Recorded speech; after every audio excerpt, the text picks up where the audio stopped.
graça e a paz do nosso Senhor Jesus Cristo. Eu convido os amados irmãos a abrirmos nossas Bíblias no livro do profeta Jeremias, no capítulo 17. Livro do profeta Jeremias, capítulo 17. Nós vamos ler apenas os versos 5 ao 10. Jeremias 17, 5 a 10.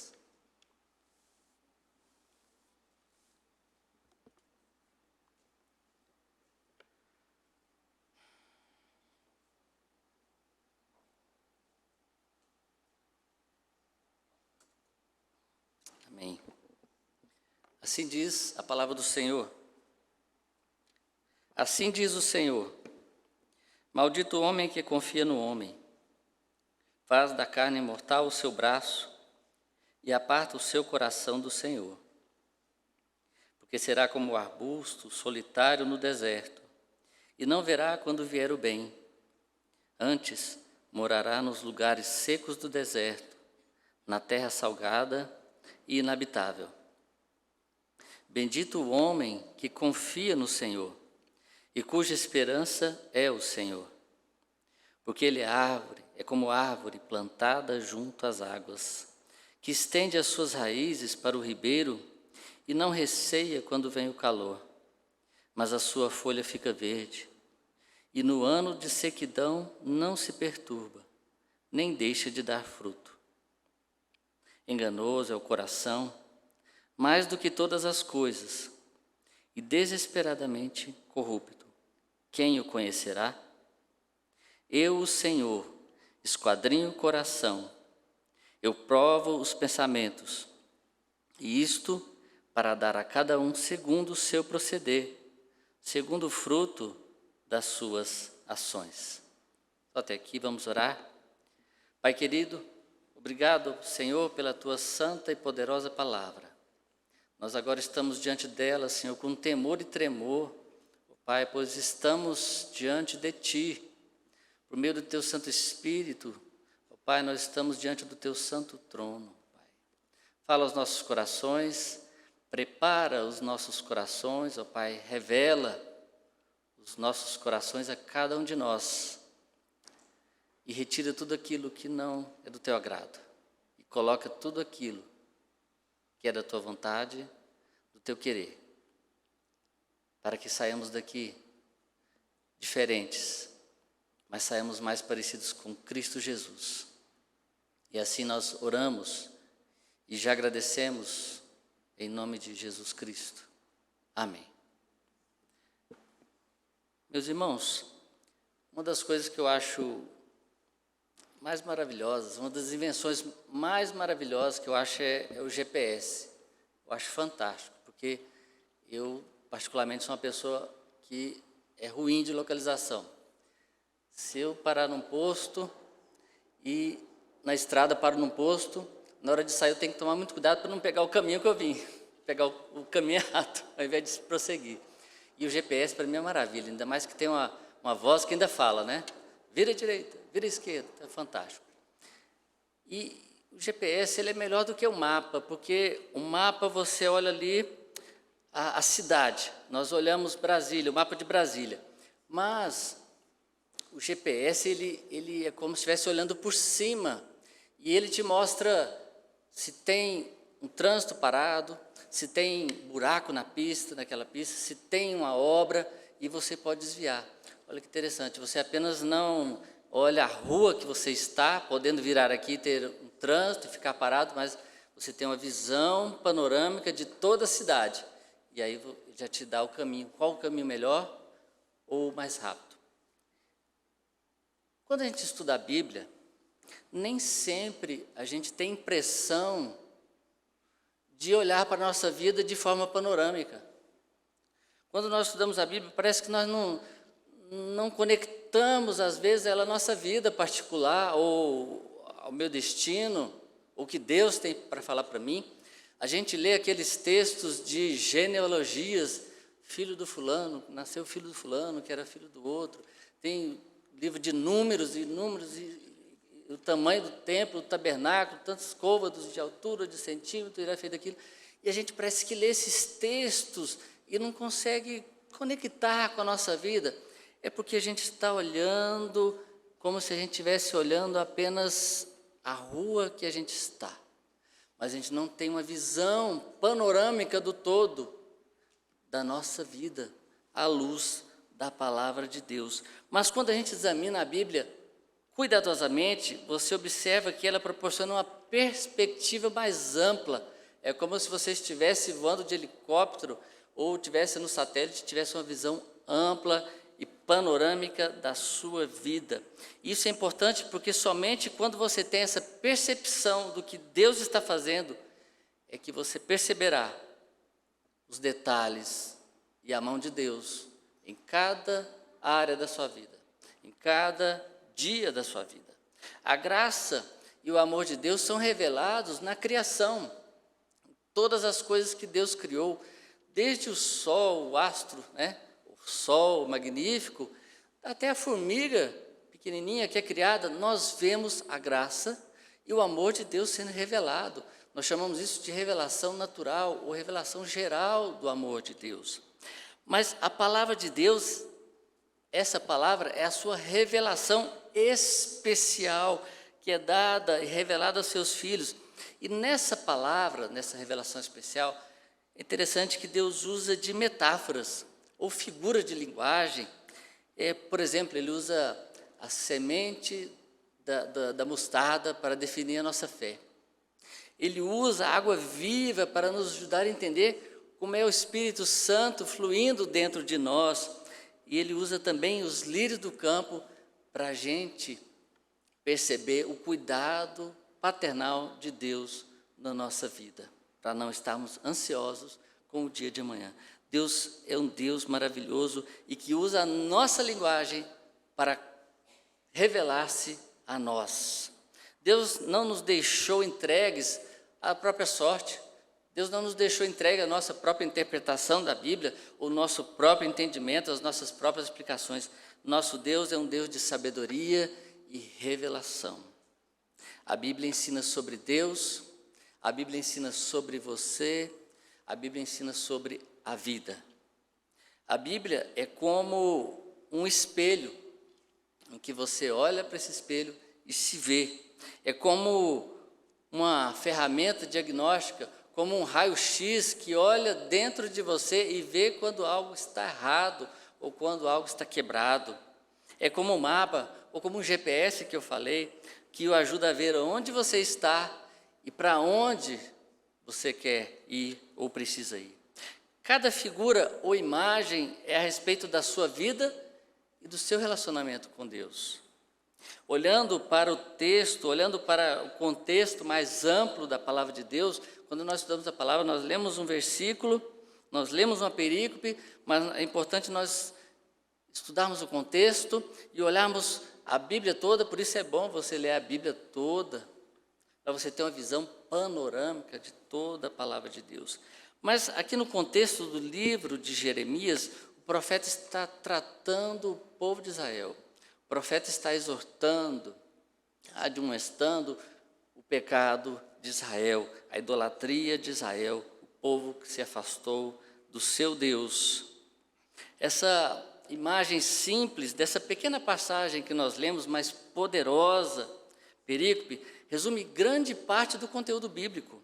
E eu gostaria de trazer aqui, já que nós estamos falando de imagens, de figuras, eu gostaria de trazer 4 imagens ou figuras que refletem a nossa caminhada, nossa vida cristã e os reflexos do nosso coração, mediante essas figuras. E elas são 4 e são as seguintes: calor, espinhos, cruz e frutos. Vamos ao primeiro, calor. Vamos ler o verso 5 novamente. Assim diz o Senhor: maldito o homem que confia no homem, faz da carne mortal o seu braço e aparta seu coração do Senhor. O texto aqui, para nós entendermos, não está falando que nós não podemos confiar em ninguém. Eu não posso confiar nem na minha esposa. O texto não está falando isso. Nós podemos confiar, nós devemos, o casamento é uma questão de confiança entre os outros. Nós confiamos nos nossos filhos confiam nos pais, nós confiamos nos irmãos da igreja, a igreja confia nos seus líderes. Nós, quando fazemos um contrato, nós confiamos naquela pessoa que nós estamos fazendo um contrato. Não está falando de que nós não podemos confiar em ninguém, mas está falando que nós não podemos depositar a nossa confiança, a nossa vida em alguém ou em nós mesmos.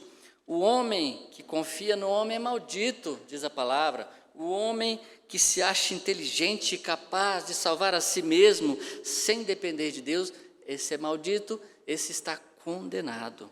Ele pode confiar na força física de poderosos exércitos, na inteligência e tecnologia dos grandes cientistas, ou nas filosofias e religiões inventadas pelos próprios homens. Mas você pode confiar nisso, mas você não pode basear a sua vida, você não pode depositar a sua fé, a sua confiança nestas coisas. Mas como é a vida neste mundo caído? Neste verso, nós vemos a imagem, podemos tirar uma imagem aqui que é do calor. A imagem do calor que pode descrever, de certa forma, a vida, a nossa vida neste mundo caído. Quando falamos de calor aqui, é a nossa situação no dia a dia, com dificuldades, com provações, com tentações e com bênçãos também. Tá? Você e eu sempre reagimos às coisas que acontecem ao nosso redor, seja o calor ardente da dificuldade ou a inesperada chuva de bênçãos. Você sempre responde de alguma forma ao que lhe acontece. A Bíblia é honesta acerca das coisas que acontecem na nossa vida, que acontecem no nosso mundo, nesta era, neste século. E você reconhece o mundo da Bíblia, porque ele é o mundo em que vivemos. Tanto as coisas boas quanto as coisas más que recebemos, que nos acontecem, podem se tornar bênção ou maldição. Pois até as bênçãos ou as nossas petições, quando nós oramos pedindo um emprego, pedindo mais dinheiro, prosperidade, pedindo um carro, pedindo uma casa, pedindo saúde, podem se tornar bênçãos ou podem se tornar maldições, se você coloca a sua confiança nestas coisas. Se você deposita a sua confiança totalmente nessas coisas, elas passam a se tornar ídolos em seus corações. E é disso que a palavra está falando. O calor vai revelar, muitas das vezes, os ídolos que estão em nossos corações. Mas independente do calor do dia a dia, do nosso dia a dia, devemos pôr a nossa confiança no nosso Senhor Jesus Cristo, pois Ele sabe o que é melhor para nós. Mesmo que o melhor dele, à primeira vista, ainda não seja o melhor para nós, o melhor nosso. Mas o resultado dessa escolha de confiar em si mesmo vem logo em seguida. Vejamos o verso 6. Porque será como um arbusto solitário no deserto, e não verá quando vier o bem. Antes morará nos lugares secos do deserto, na terra salgada, inabitável. Esta é a consequência, o resultado daquele que confia em si, na força do seu braço. E aqui a figura que eu quero trazer para esse verso é espinhos. Quem somos nós como seres humanos caídos? O profeta diz que essa pessoa, esse ser humano nesse mundo caído, essa pessoa caída é como um arbusto solitário no deserto. É como um arbusto, é como uma moita deserta num lugar seco, árido, onde não tem água, e os seus galhos são secos. Ele está sozinho ali, naquele lugar de secura, de sequidão. E é isso que o profeta compara aquele que confia em si. É como um arbusto solitário, um arbusto de espinhos no deserto, representa a pessoa ímpia, ou as nossas reações ímpias diante de Deus, quando estamos passando pelo calor, ou pelo deserto, ou pela tempestade. Se torna solitário, pois se desligou do seu próprio Criador. Não tem proteção nem alimentação vinda da fonte da vida. E essa pessoa só produz o quê? Esse arbusto vai produzir frutos? Não, vai produzir galhos secos, vai produzir espinhos. E a pessoa que age dessa forma também só vai produzir espinhos na sua vida. Essa figura dos espinhos representa a nossa reação ímpia às situações da vida. E ela inclui o coração, motivando o comportamento e as consequências que vêm do nosso comportamento. Como você reage? O que você quer? O que você crê? Você e eu nunca somos passivos ou neutros nessas horas. Nós nunca somos passivos diante das situações que nos acontecem, sejam boas, sejam más. Nunca somos passivos ou neutros. Nós sempre vamos responder de alguma forma ou de outra. Nós sempre reagimos ao calor em nossas vidas de uma maneira ou de outra. A figura dos espinhos é como uma categoria bíblica chamada de sabedoria humana. São aquelas reações tolas que nós temos quase de forma muito natural quando coisas difíceis acontecem. A Escritura deixa claro que essas reações não são forçadas sobre nós pelas pressões do dia a dia, quaisquer que sejam elas. O que eu faço vem de dentro, não vem de fora. Ao contrário, essas reações fluem dos pensamentos e motivações do meu coração. Claro que as coisas podem influenciar as minhas reações, claro, mas não podem determinar as minhas reações. Essa é a razão porque 5 pessoas podem ter reações diferentes de uma mesma situação. Pode ser um chefe difícil na sua vida, pode ser uma família problemática, pode ser um filho rebelde ou uma doença crônica, pode ser uma nova oportunidade na carreira, uma herança recebida recentemente. A Bíblia nos auxilia a ver os reflexos do nosso coração e como reagimos ao calor e o nosso comportamento externo. Ela nos lembra que pecadores reagem ao mundo caído de uma forma pecaminosa e cada reação produz uma colheita de consequências. Ou seja, o que você planta, você colhe. Se alguém fala de maneira indelicada conosco, nós deixamos a amargura crescer. Ou alguns dizem, eu não deixo crescer não, eu já respondo na hora, eu não guardo, não levo para casa. Eu tenho a resposta na ponta da língua. Ou seja, é uma reação pecaminosa. Você age como um espinho. Então a pessoa vem com uma pedra, você vem com 10 pedras de volta. Ou algo inesperado ocorre e respondemos com rejeição, ou com evitação, a gente evita aquilo, ou fuga, ou culpa os outros, culpa o céu, culpa Deus, culpa as outras coisas, e não culpamos a nós mesmos pelos problemas e as coisas que acontecem na nossa vida. Às vezes somos abençoados com uma quantia inesperada de dinheiro, e o que nós fazemos, nós gastamos só conosco mesmo, só com a gente, né? Só olha para o meu umbigo. Como diz aquele ditado lá em Goiás, farinha pouca, meu pirão primeiro. Não conseguimos, às vezes, um aumento de salário, então começamos a trabalhar de forma indiferente ou não nos esforçamos mais. Coisas más vêm em nossa direção e nos permitimos duvidar de Deus e do amor de Deus e deixamos que a nossa participação no culto, ou na escola dominical, ou nas atividades da igreja, ou no ministério da igreja diminuam. Meu irmão, não seja um arbusto cheio de espinhos, mesmo diante do calor da vida, onde ninguém pode encostar em você sem sair machucado. E também não seja uma flor murcha, que ninguém quer chegar perto, sem perfume, mas seja como uma flor que exala o bom perfume de Cristo por meio da sua palavra, do seu evangelho. A seguir, nos versos 7 e 8, nós vemos aqui como se fosse o que nós chamamos na Bíblia de paralelismo, só que um paralelismo antitético. Nós vamos ver aqui que Deus fala do homem que confia em si mesmo, e agora vai falar do homem que confia em Deus.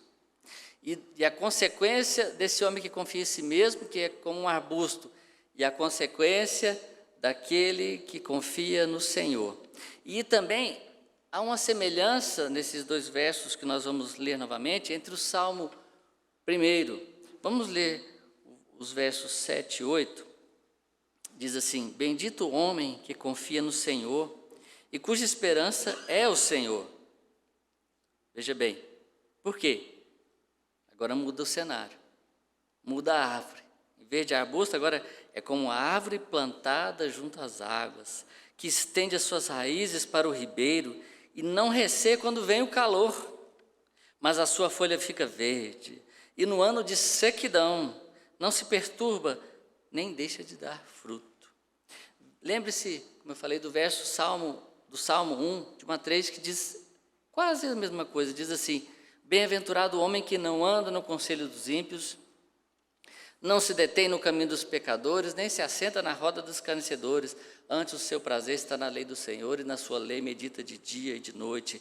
E ele é como árvore plantada junto à corrente de águas, que no devido tempo dá o seu fruto, e cuja folhagem não murcha, e tudo quanto ele faz será bem sucedido. Amém? Aqui o salmista sugere que a confiança no Senhor acarreta obediência à sua santa lei. Veja no verso 7, a terceira figura que eu quero trazer para vocês. Podemos ver a figura da cruz. Bendito o homem que confia no Senhor e cuja esperança é o Senhor. Duas palavras: confia no Senhor e tem a sua esperança no Senhor. É o próprio Senhor que restitui a nossa confiança nele, porque o Deus, por natureza, ele é digno da nossa confiança. O homem que confia no Senhor é bendito, é bem-aventurado, é abençoado. Ele não se acha capaz de entender, explicar ou controlar tudo. Ele reconhece a sua pequenez e a sua dependência do Criador. Este verso faz uma referência clara ao Senhor como o Redentor, que salva, que cura e que liberta aqueles que se entregam a Ele como seu único Senhor e suficiente Salvador de suas vidas.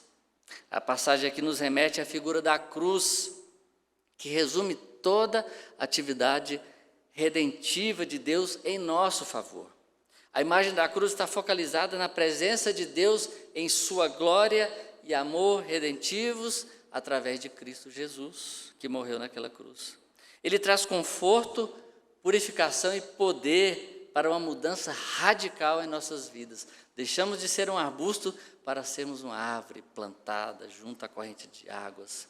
A figura da cruz nos aponta para quem é Deus e o que Ele diz e o que Ele faz em Cristo Jesus ali no Calvário.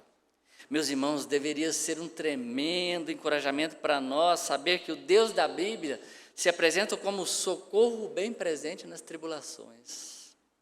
O exemplo máximo desse socorro é Cristo, que tomou o nome de Emanuel e veio e habitou entre nós. Veio, nasceu, cresceu e morreu e ressuscitou por nossa causa. E Ele continua sendo Deus conosco e Ele habita em nós através do seu Santo Espírito. Ele nos dá tudo o que precisamos para responder à vida e ao calor da vida de forma piedosa. A promessa da cruz se estende além da renovação das nossas forças, além de sabedoria, mas Cristo nos dá a si mesmo e assim nos refaz de dentro para fora. Se você crê em Cristo, meu irmão, você está no processo de ser refeito para refletir o caráter do próprio Jesus. E o seu Senhor está empregando todas as circunstâncias e relacionamentos em sua vida para você chegar lá. E o que Jesus requer de você? Ele disse para nós: negue-se a si mesmo todos os dias, tome a sua cruz todos os dias, ou seja, tome a sua cruz e pregue o seu eu todos os dias naquela cruz, pregue os seus ídolos no seu coração, os seus pecados todo dia naquela cruz. Siga Ele, toma a sua cruz e o siga. E o resultado, meus irmãos, dessa escolha de confiar em Deus vem logo a seguir. Veja o verso 8. Porque Ele é como árvore plantada junto às águas, que estende as suas raízes para o ribeiro e não receia quando vem o calor, mas a sua folha fica verde. E no ano da sequidão, não se perturba, nem deixa de dar fruto. A quarta figura que eu quero trazer aqui é frutos.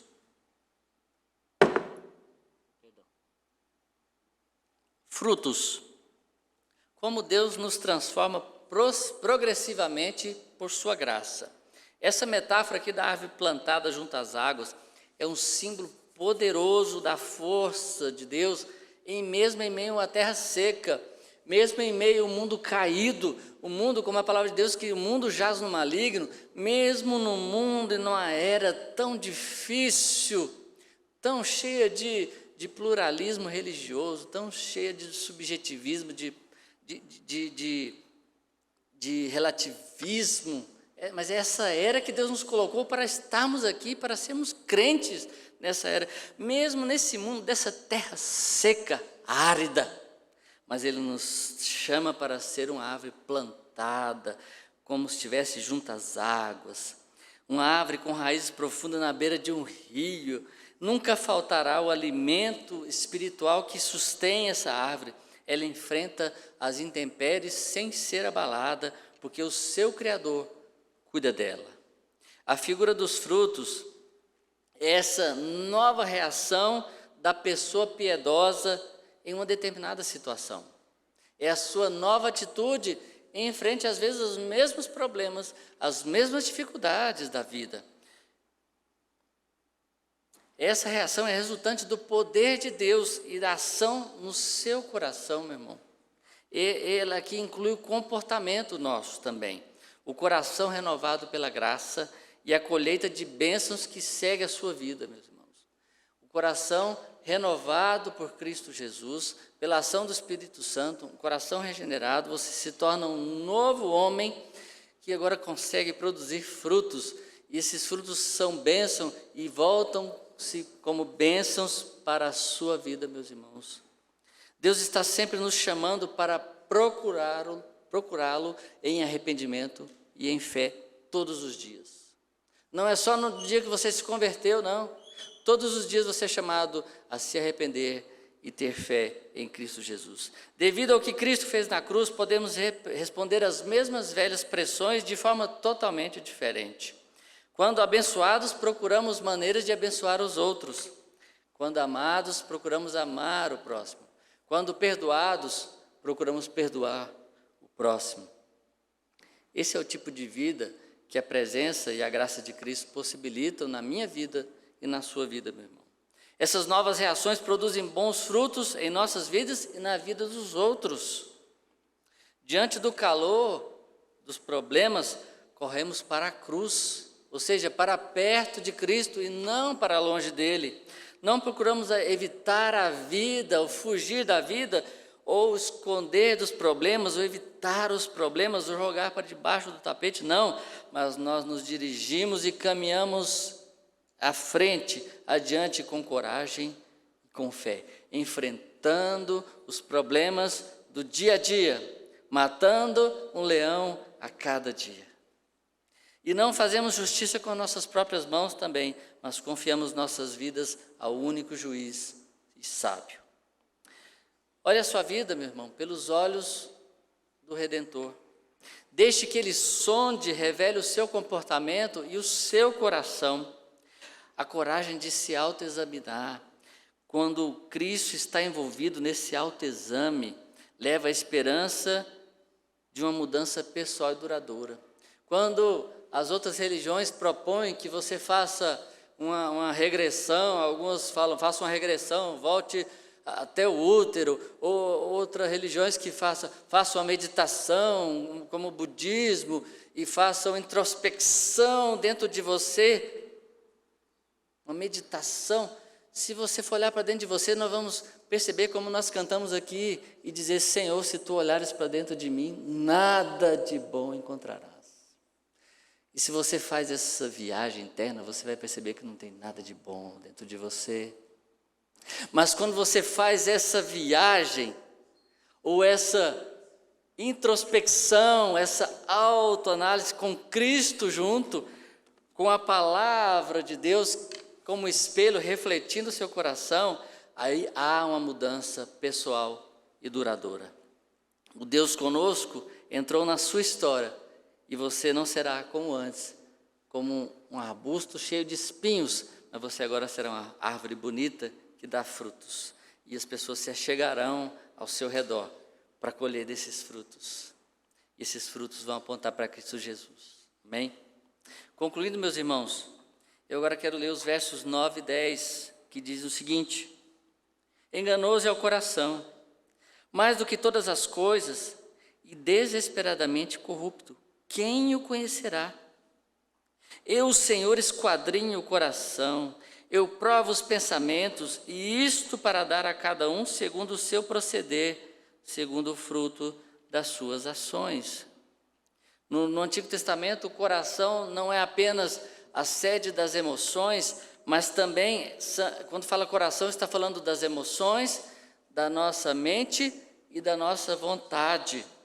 Ou seja, está falando do nosso caráter, está falando de nós. Quando fala do coração, está falando de você. Quem é você? Estes últimos versos que nós acabamos de ler mostram um Deus que não focaliza simplesmente no comportamento. Claro que Deus está preocupado com o nosso comportamento, mas Deus não está preocupado só com o comportamento. A nossa fé, a nossa pregação não é aqui apenas para nós saímos daqui com um comportamento idealizado, padronizado. Não, a palavra de Deus não fala apenas comportamentos a serem seguidos, mas Deus está tratando, e o foco principal de Deus é o nosso coração. O foco principal de Deus é o nosso coração. Deus quer tratar o seu coração. Ele é aquele que sonda os corações, pois o coração é a peça central para o processo de mudança. Mudança essa que Ele mesmo efetua em nós, como nosso Redentor. Mas essa perspectiva não é um conjunto de instruções de vir à direita ou vir à esquerda, mas sim uma vista aérea e panorâmica da vida, que nos alerta, nos motiva e nos guia nessa nossa caminhada de fé. Um dos erros que nós cometemos a manusear a palavra de Deus é que nós a reduzimos como um conjunto de regras, de regrinhas, de instruções, um manualzinho, como eu devo proceder, como eu devo viver, procurando instruções sobre relacionamentos, sobre vida na igreja, sobre sexo, sobre finanças, sobre casamento, sobre felicidade, sobre sucesso, prosperidade, sobre criação de filhos. Parece que a gente queria que tivesse um índice falando assim, eu quero agora saber sobre casamento. Aí vem aqui no índice, todos os versículos falam casamento. Agora eu quero saber sobre depressão. Estou na depressão, queria que tivesse um índice que falasse todos os versículos sobre depressão. Não, a Bíblia não é isso, um manualzinho de regrinhas. Não, se nós reduzirmos a ela isso, você não vai chegar a ter um conhecimento global, uma visão panorâmica do que Deus quer para você. Nós vamos continuar nos perdendo nos caminhos da vida. Você não vai chegar onde Deus quer que você chegue. Pois tudo isso não impede que nós nos percamos no meio de nossa metrópole pessoal. A Bíblia não pode ser reduzida a um conjunto de direções para uma vida de sucesso. A Bíblia é a história mais importante do mundo, a história da obra redentora de Deus no mundo, em minha vida, meu irmão, na sua vida, na história da igreja. A Bíblia é o livro da grande perspectiva. Ela nos apresenta Deus, ela define a nossa identidade, ela dá significado e propósito para a nossa vida, além de nos mostrar onde encontrar auxílio para a doença que cada um de nós temos, o mal que nos aflige, que nos infecta, que é o pecado. Se você quiser reduzir a Bíblia a apenas esse conjuntinho de instruções, você não somente perderá a sua sabedoria total, mas você não entenderá nem as instruções. Elas não farão sentido no contexto total da história. É como uma coxa de retalhos. Se você olhar por baixo, tem aqueles embaraços todos, aqueles cruzamentos todos que não parece que nada, mas se você vira a coxa de retalhos, você vê uma coisa linda, uma obra de arte. É o Deus trabalhando na sua vida. Se você olha por baixo, você vê aquela coxa de retalhos, parece que nada combina, você não entende nada. Mas quando você tem uma visão panorâmica, uma visão de Deus, você olha para aquela coxa de retalhos e fala, Deus fazendo, trabalhando e moldando a minha vida. E essa história é linda, meus irmãos.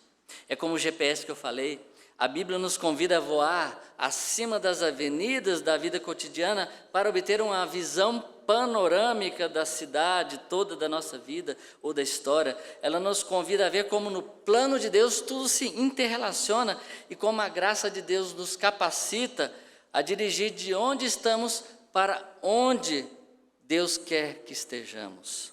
Ele deseja nos mostrar as profundas realidades que nós nunca entenderíamos se ficássemos apenas no nível da nossa rua ali, da nossa quadra.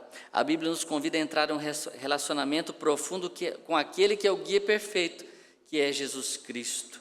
E ele vê tudo de cima, pois ele tem uma visão panorâmica de tudo, da origem até o destino, do ponto de partida até o ponto de chegada, nos levando seguros aonde precisamos ir.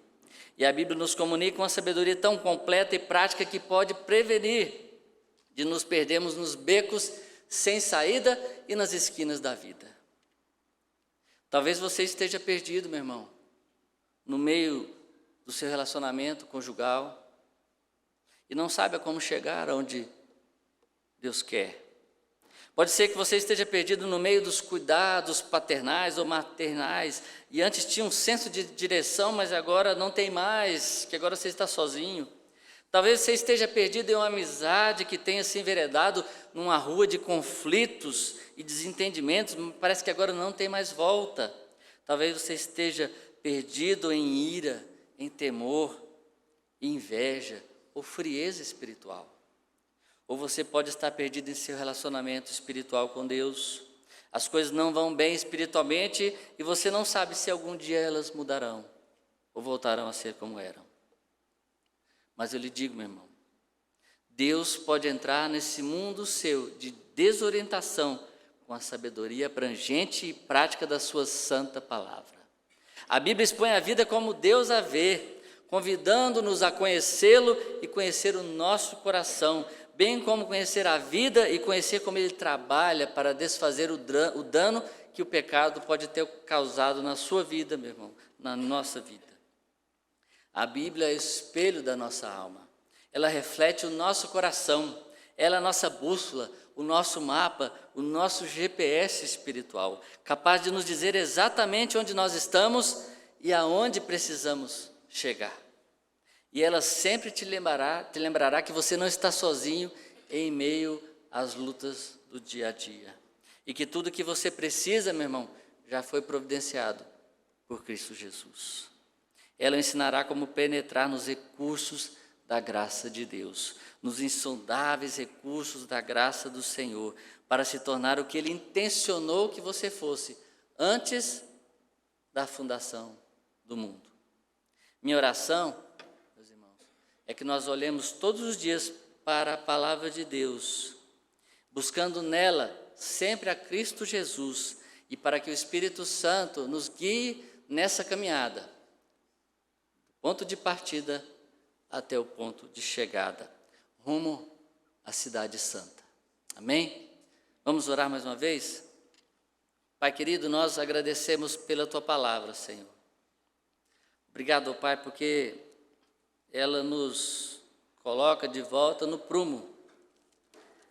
Ela nos dá direção.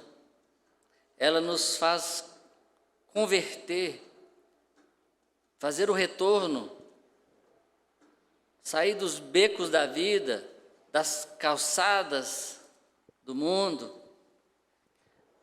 e nos faz andar sobre ruas de ouro, nos faz andar pelo Teu caminho, Senhor, seguros, iluminados pela Tua luz, ó Pai, mesmo em meio desse mundo de trevas, mas o Senhor nos ilumina com a Tua santa palavra e nos dá direção para nossas vidas. Ajuda-nos, Senhor, porque o nosso coração, ó Pai, muitas vezes produz espinhos.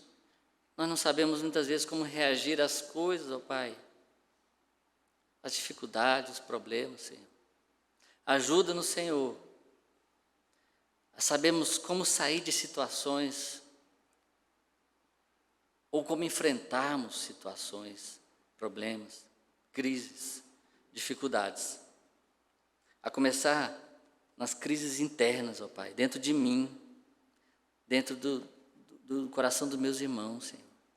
Dentro da nossa casa, dentro do nosso casamento, dentro da nossa família, dentro do nosso trabalho, dentro da nossa igreja, Senhor. Ajuda-nos, ó Pai. Guia-nos com a Tua luz, com a Tua santa palavra. E aqueles ainda que estão perdidos, ó Pai, nesse mundo de trevas, nesse mundo que jaz do maligno, ó Pai, estão rumando ao fundo do precipício, Senhor. Resgata-os, ó Pai. Traze-os de volta. Traga-os para o caminho, Senhor, o caminho da graça do Senhor.